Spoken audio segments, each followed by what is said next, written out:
नमस्कार दोस्तों, स्वागत है आपका नची टेक गुरुकुलम पर। मैं डॉक्टर फैयाद हुसैन स्वागत करता हूं आईआर के सेशन में।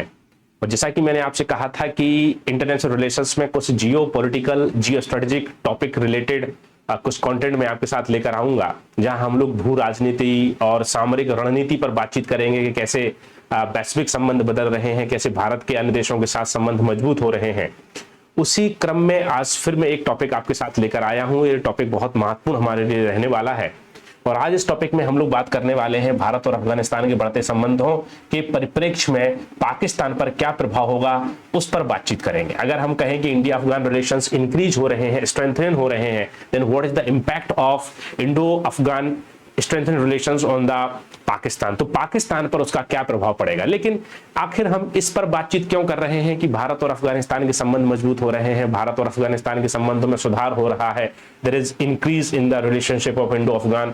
बिकॉज आपने गौर किया होगा, हर न्यूज़पेपर में, हर टीवी चैनल पर, हर सोशल मीडिया प्लेटफॉर्म पर आप एक खबर देख रहे होंगे कि अफगानिस्तान के विदेश मंत्री, चूंकि अफगानिस्तान में तालिबान का रूल है, तालिबान जिसे एक टेररिस्ट ऑर्गेनाइजेशन माना जाता है, तो तालिबान शासित अफगानिस्तान के विदेश मंत्री, foreign minister of Taliban ruled Afghanistan India आए हैं। उनका नाम है आमिर खान मुत्ताकी। और उन्होंने जब भारत में उन्होंने आकर भारत में बातचीत करी, भारत के वो बायलैटरल टॉक पर आए हैं, द्विपक्षीय बातचीत के संदर्भ में उन्होंने भारत आकर बातचीत की है। तो भारत के विदेश मंत्री एस जयशंकर से मिले हैं, भारत में वो दारुल उलूम भी गए हैं। और कभी कभी बीच में ये खबर भी निकल कर आ रही है कि तालिबान ने अपने जो राजदूत उनका जो है और उनकी जो सेक्रेटरीट है, या फिर कहें कि उनका जो एम्बेसी है, वहां पर उन्होंने जो भी कॉन्फ्रेंस करी है उसमें लेडीज जर्नलिस्ट को नहीं बुलाया है। तो बहुत सारी न्यूज निकल कर आ रही है। चूंकि मेन यहाँ पर खबर यह है कि अफगानिस्तान के विदेश मंत्री भारत आए हैं और वो भारत के बायलैटरल टॉक पर हैं, भारत की द्विपक्षीय यात्रा पर हैं, विजिट पर हैं। इस संदर्भ में पाकिस्तान पर क्या प्रभाव पड़ेगा, इस पर हम लोग बातचीत करने वाले हैं। तो हम लोग बात करें इंटरनेशनल रिलेशंस की, और इंटरनेशनल रिलेशन में आज इस टॉपिक पर हम लोग बात करेंगे। वो टॉपिक यही है हमारा, आप देखो कि Afghan foreign minister in India, why new Delhi is embarrassing Taliban now, right. एक तो ये बहुत महत्वपूर्ण न्यूज है, जो न्यूज हमारी निकल कर आ रही है, ये अल जजीरा की न्यूज है, उस पर हमें थोड़ा सा देखना पड़ेगा। अल जजीरा की न्यूज है ये। उसके अलावा आप देखो कि एक न्यूज यहाँ पर हमें दिखाई पड़ रही है, जहां हम लोग बात कर रहे हैं कि क्यों अहम है अफगान विदेश मंत्री मुत्ताकी का भारत दौरा। इस समय कसमसा रहा पाकिस्तान। क्या है बेटा? कसमसा रहा। कसमसा करा क्या होता है कि कभी कभी होता है ना कि गुस्से में हम लोग अपने दांत भींजते हैं, गुस्से में अपने दांतों को दबा के हम लोग अपना गुस्सा निकालना चाहते हैं। तो उसी के लिए जो है किसी अखबार ने ये खबर लिखी है कि पाकिस्तान जो है कसमसा रहा है, पाकिस्तान बड़ी परेशानी में है, पाकिस्तान बड़े मुसीबत में यहाँ पर है। तो ये इन्होंने लिखा हुआ है। अब जब अखबार इस टाइप की खबर लिखते हैं, जब अखबार इस टाइप की न्यूज को हमारे सामने लेकर आते हैं, तो यहाँ पर यह बात आ जाती है कि या तो हम इस न्यूज को पढ़कर खत्म कर दें, या फिर इस न्यूज को हम स्टैटिक पॉइंट ऑफ व्यू से समझने का प्रयास करें। तो यही हमारी कोशिश है कि जब भी कोई ऐसी न्यूज आती है तो हम उसको स्टैटिक पॉइंट ऑफ व्यू से जोड़ें, और उसको स्टैटिक पॉइंट ऑफ व्यू से जोड़कर उसके एक स्टैटिक पोर्शन को समझें जो हमारे एग्जामिनेशन में आ सकता है, राइट। तो न्यूज क्या है कि अफगान के जो फॉरेन मिनिस्टर हैं, जिनका नाम आमिर खान मुत्ताकी है, क्या है बेटा? आमिर खान मुत्ताकी, वो भारत आए हुए हैं। क्या है? भारत आए हुए हैं। जब ये मुत्ताकी साहब भारत आए हुए हैं तो यहाँ पर बहुत गंभीर क्वेश्चंस ये हो जा रहा है कि इससे भारत और अफगानिस्तान के संबंधों पर क्या असर पड़ेगा। तो अगर इस न्यूज को थोड़ा सा मैं डिटेलिंग करूं, तो अगर मैं कहूं कि ये हमारा अफगानिस्तान है, क्या है बेटा? अफगानिस्तान है। अफगानिस्तान में 2021 में 2021 में तालिबान का शासन आया। किसका शासन आया? तालिबान का शासन आया। तालिबान क्या है? तालिबान एक आतंकी संगठन के तौर पर इसको माना गया था, एक टेररिस्ट ऑर्गेनाइजेशन माना गया था, आतंकी संगठन माना गया था। लेकिन जब 2021 में तालिबान का शासन अफगानिस्तान में आया, तो वहां पर अमेरिका को अपने पैर पीछे खींचने पड़े और अमेरिका की सेना को अफगानिस्तान को खाली करके जाना पड़ा, क्योंकि अमेरिका लंबे समय से अफगानिस्तान में एक लोकतांत्रिक सरकार, डेमोक्रेटिक गवर्नमेंट्स के लिए फाइट कर रहा था। अमेरिका चाहता था कि अफगानिस्तान में एक ऐसी सरकार बने जो अमेरिका की कठपुतली के रूप में कार्य करे, और अमेरिका ने एक बड़ा जो कि ह्यूज पार्ट ऑफ मनी और huge part of American budget जो है अफगानिस्तान में खर्च किया, इसीलिए कि अमेरिका में कि एक कठपुतली सरकार अफगानिस्तान में बनाई जाए। लेकिन तालिबान जो वहां का एक संगठन था, जो इस्लामिक रूल में बात करता है, शरीयत के शासन में बात करता है, वो चाहता था कि अमेरिका तालिबान और अफगानिस्तान से हटे और अफगानिस्तान में किसका शासन हो? तालिबान का शासन स्थापित हो। और ये लड़ाई जाके 2021 में खत्म हुई, जब अफगानिस्तान में बेटा किसका, जब अफगान में तालिबान का शासन स्थापित हुआ, क्योंकि अमेरिका ने और बहुत सारे लोकतांत्रिक देशों ने तालिबान को एक टेररिस्ट ऑर्गेनाइजेशन घोषित किया हुआ था, एक आतंकवादी संगठन घोषित किया हुआ था। भारत भी इस संदर्भ में जो है तालिबान को आतंकवादी संगठन मानकर चल रहा था, और यूनाइटेड नेशन सिक्योरिटी काउंसिल का जो एक आपका 1198 जो है आपका एक रेजोल्यूशन था, उसके माध्यम से तालिबान के जो कहते हैं कि कार्यकर्ता एक्टिविस्ट थे, तालिबान के जो सदस्य थे, उनकी विदेश यात्रा पर रोक भी लगाई गई थी, जैसा पिछले लेक्चर में मैंने आपको बताया था। तो उस पर रोक भी लगाई गई थी। तो भारत ने भी क्या कहा था, भारत ने भी तालिबान को एक आतंकवादी संगठन माना हुआ था। क्या माना हुआ था? आतंकी संगठन। अब सवाल यह है कि जब 2021 में अफगानिस्तान में तालिबान आ गया, तो 2021 से लेके 2025 तक भारत और अफगानिस्तान के बीच बहुत अधिक बातचीत नहीं हुई। और जब 2021 में अफगानिस्तान में तालिबान का शासन स्थापित हुआ, तो जो इंटरनेशनल रिलेशंस के एक्सपर्ट हैं, उनका मानना था कि अफगानिस्तान में तालिबान का शासन स्थापित करने में पाकिस्तान और चीन का महत्वपूर्ण हाथ है।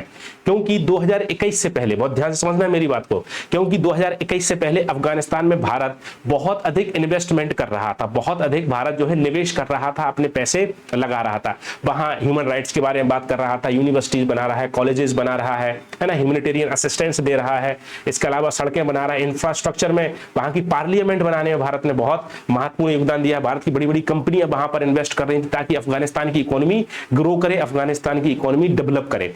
और भारत ये भी चाहता था कि अफगानिस्तान के माध्यम से भारत जो है सेंट्रल एशिया तक अपनी कनेक्टिविटी बनाए। चाबहार पोर्ट ईरान में डेवलप कर रहा था, वहां से अफगानिस्तान पहुंचना चाहते थे, वहां से मध्य एशिया पहुंचना चाहते थे। क्योंकि अगर हम भारत का मैप देखें तो हम भारत के मैप को कुछ इस प्रकार से देखते हैं, और इस प्रकार से यहां पर पाकिस्तान आ जाता है, और ये हमारा अफगानिस्तान आ जाता है जो पाक ऑक्युपाइड कश्मीर से सीधा लगता है, और यहां पर हमारा ये सेंट्रल एशिया आ जाता है।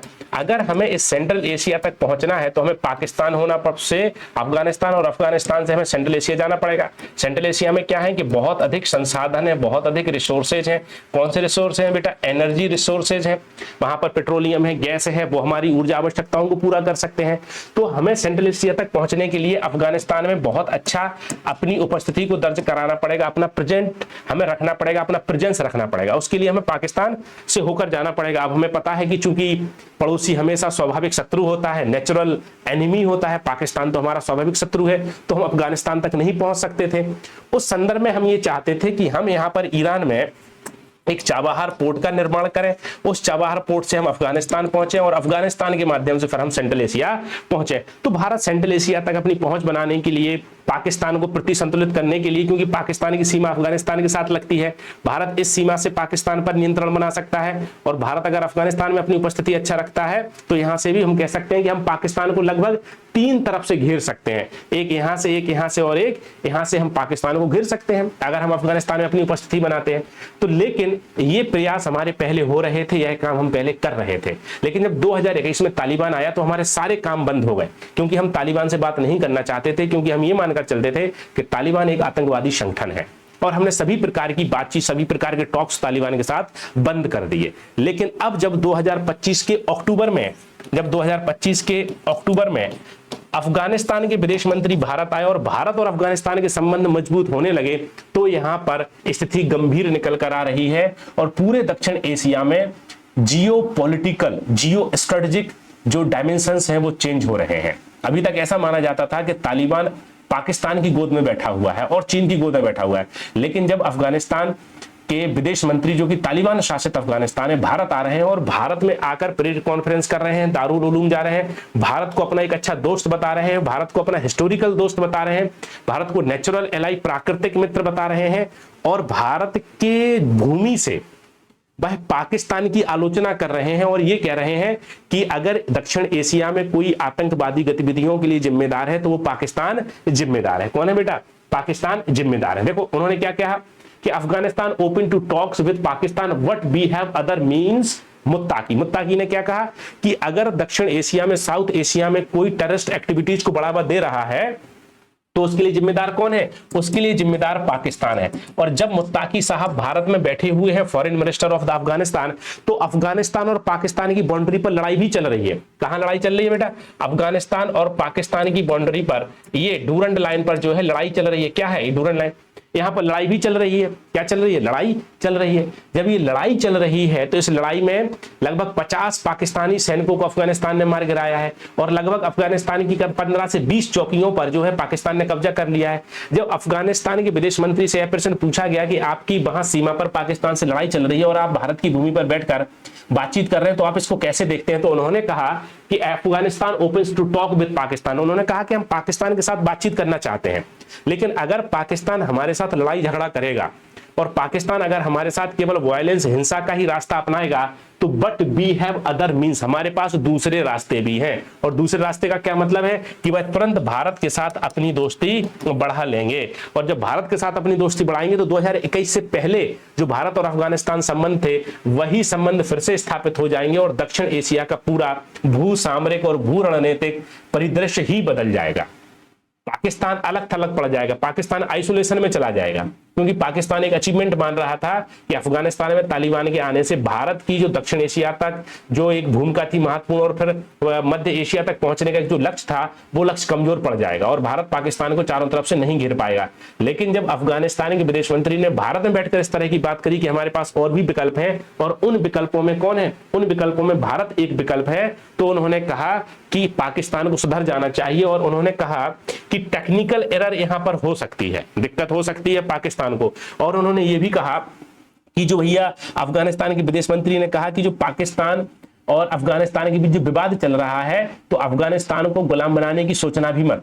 उन्होंने कहा कि हमारी जो 2400 किलोमीटर की सीमा रेखा है उसको ना तो चंगेज खां पार कर पाया था और ना अमेरिका पार कर पाया है, अमेरिका भी हार कर चला गया, तो पाकिस्तान तो एक छोटा बच्चा है। ये इन्होंने कहा कि अगर आप हमारी ताकत जानना चाहते हैं, अफगानिस्तान की ताकत जानना चाहते हो तो आप जाकर अमेरिका से पूछो और उन डेवलप्ड कंट्रीज से पूछो जो अफगानिस्तान में आकर उसको गुलाम बनाना चाहते थे। तो उन्होंने पाकिस्तान को सीधी नसीहत दी है कि आप सुधर जाओ, लड़ाई झगड़े वाली बातें बंद करो। अगर लड़ाई झगड़े वाली बातें बंद नहीं करोगे तो हम सीधा किसके साथ बातचीत करेंगे? हम सीधी और सीधी भारत के साथ बातचीत करेंगे। कुल मिलाकर उन्होंने ये कह दिया है कि अब तालिबान शासित अफगानिस्तान की भूमिका बदल रही है। अब तालिबान शासित अफगानिस्तान का एक नया चेहरा निकलकर सामने आ रहा है, जहां भारत जो है कि बिल्कुल एक दोस्त के तौर पर उभर रहा है और पाकिस्तान एक दुश्मन के तौर पर उभर रहा है। पाकिस्तान एक जानी दुश्मन के तौर पर उभर रहा है और भारत जो है एक गहरे मित्र के तौर पर उभर रहा है, जैसे कि 2021 में हमारी स्थिति बनी हुई थी और उससे पहले हमारी स्थिति बनी हुई थी। तो इन्होंने मुत्ताकी ने कहा कि मान लेते हैं कि 2021 से लेके 2025 इन 5 सालों में हमारी भारत के साथ बहुत अच्छी बातचीत नहीं रही, लेकिन फिर से हम उसी ट्रैक पर आ रहे हैं और फिर से उसी ट्रैक के माध्यम से हम भारत और अफगानिस्तान के संबंधों को जो है मजबूत करना चाहते हैं। अब सवाल यह है कि इससे पाकिस्तान क्यों परेशान है, इस पूरी घटना से पाकिस्तान क्यों कसमसा रहा है? देखो यहां पर क्या हेडलाइन थी बेटा कि पाकिस्तान जो है कसमसा रहा है, क्योंकि पाकिस्तान को यह लगता था कि अफगानिस्तान में तालिबान आने से भारत का जो भी निवेश है अफगानिस्तान में वो सभी बेकार हो जाएगा।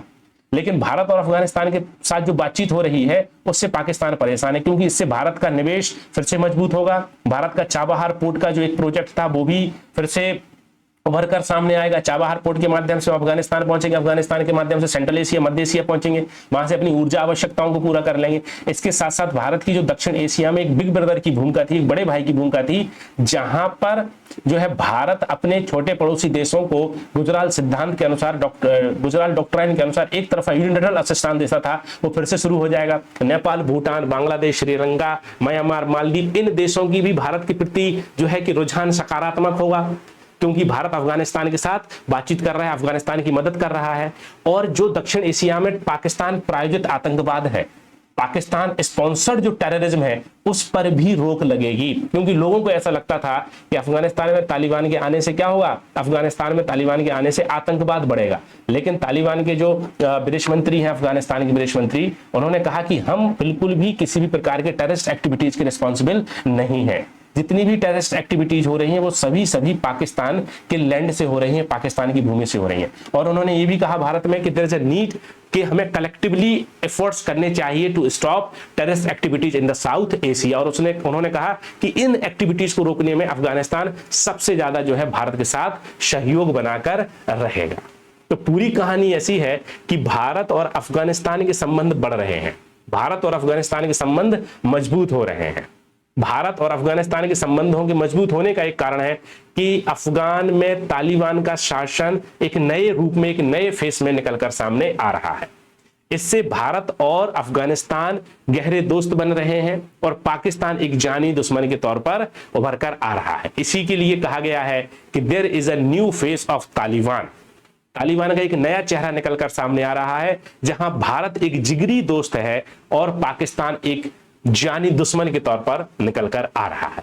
तो इन्हीं घटनाओं को हमें देखना है, इन्हीं घटनाओं को हमें, करंट अफेयर की घटनाओं को हमें थोड़ा सा जो है स्टैटिक एरिया को लेकर चलना है। तो आई होप कि आज ये बात आपको समझ आई होगी कि अफगानिस्तान के विदेश मंत्री की भारत यात्रा से दक्षिण एशिया में भारत की क्या भूमिका हो सकती है और उसका पाकिस्तान पर क्या प्रभाव पड़ सकता है। तो ऐसे ही टॉपिक के साथ आपके साथ जुड़े रहेंगे और ऐसे ही टॉपिक आपको समझाते रहेंगे। तो मिलते हैं नेक्स्ट सेशन में। अगर आपको सेशन अच्छा लगा है, आपको लगा है कि जियो स्ट्रेटजी को लेकर और जियो पॉलिटिकल कंसेप्ट को लेकर कुछ क्लैरिटी आपके दिमाग में आ रही है, तो आप कमेंट में बता सकते हैं। जुड़े रहिए हमारे साथ नची टेक गुरुकुलम पर। आज मेरे साथ जुड़ने के लिए बहुत बहुत धन्यवाद, बहुत बहुत आभार। मिलते हैं नए सेशन में, तब तक के लिए नमस्कार, टाटा, बाय बाय।